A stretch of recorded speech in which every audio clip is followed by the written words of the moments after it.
In Chile, a state of emergency has been declared as protests grow violent against government plans to increase subway fares. Bloomberg Santiago Bureau Chief Eduardo Thomson joins us now. This really came as a shock to the international community that things would get so volatile so quickly in a country that looks to be stable in Latin America.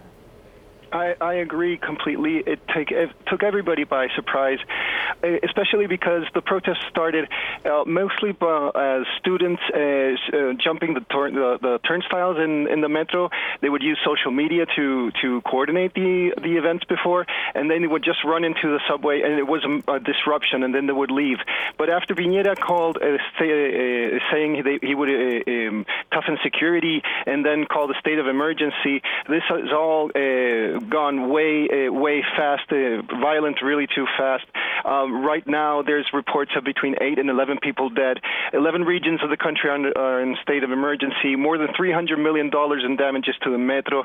Today, the images on TV are people trying to get to work. The metro in Santiago, the subway, is working only partially. There are buses, but they're crammed with people. There have been 2 nights with a curfew, helicopter sounds during the whole night. People reports of vandalism. I mean, you've seen the images.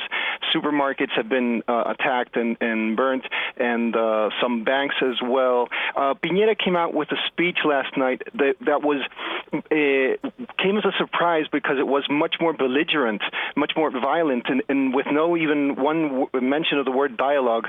To try to appease the situation, he said that Chile is basically at war, and that it's either you join us or you're against us. He sort of spoke of an organized opposition or an organized violent groups instead, and this has also caused some people to react. Copper worker unions are announcing strikes for today and or stoppages for today, and even maybe a strike in the rest of the week.